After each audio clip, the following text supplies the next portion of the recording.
I probably should have did this video when I first started. I'm in Christchurch, New Zealand.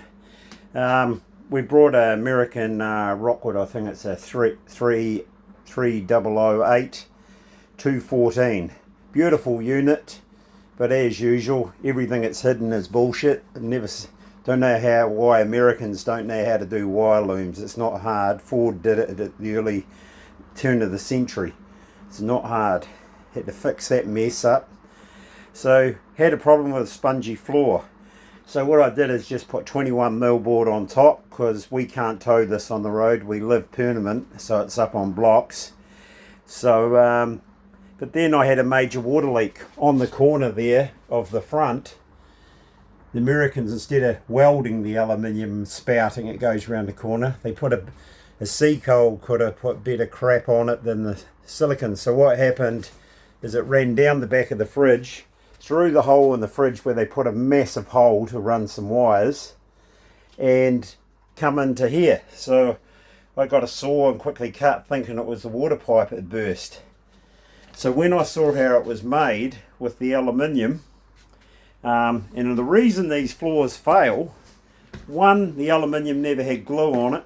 Two, the polystyrene was about 10 or 15 mil from the aluminium. So every time you stood on it, that gave room for the polystyrene to expand, plus the wood move because it wasn't glued to the aluminium. So what I've done is left the 5mm on the bottom, but on saying that, I have got laminated beams underneath because I took the tanks out. So I put laminated beams up, notched them for the I-beam, and didn't put any screws in. I used a solid, you get those fancy picket fences palings, they were 90mm and the gap was 88. So by whacking it in with a mallet, it put it hard up.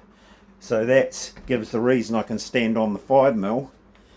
Then what I do is, I work in the glass industry, so I did it like pocket glazing. Scoop out 100mm of polystyrene under there. It's actually right back to the aluminium, and on this side. And then what I do is put the board in, even it up, and you can see all my marks here to mark where the screws are, so I don't screw through them, and these lines are the straight. So as soon as I put it in, I put a pencil line along there, pre-drill everything. Now I've used 18mm by 18mm because I bought a roll of this plastic shims and put them underneath, because some of them need 4, some of them need 3. So that puts it at the perfect height with the floor. Then what happens is I've got 20mm polystyrene I cut tight to go in there, and I do a little V where each bolt is, and put heaps of glue. I've used 33 tubes of glue. I could have got away with half of it, but I just went overboard. Put heaps of glue on the base, then seal it, then run the glue all around the wood, and then glue it all on top with the polystyrene, and then I screw it all down. As you see, the whole bathroom was real bad.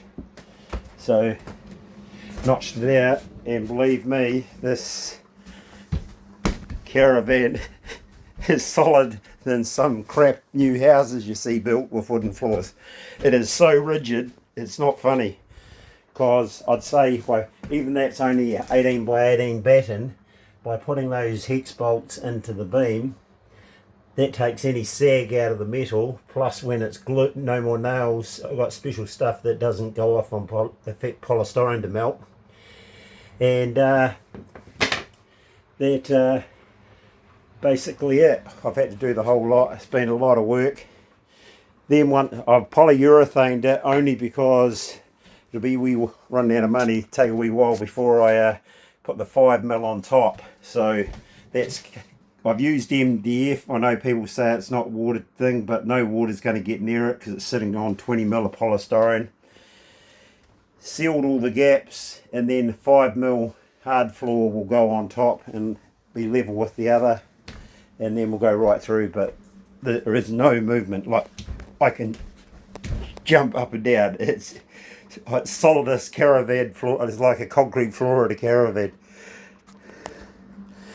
But of course, the factor is it's probably added shitloads of weight. It'll be different in America because you guys tow it. But you could use lighter timber. But this has worked out perfect because it puts heaps of weight down low for the wind, because these can't be legally towed, they can't be towed on the road in New Zealand anyway. Okay, I hope this helps.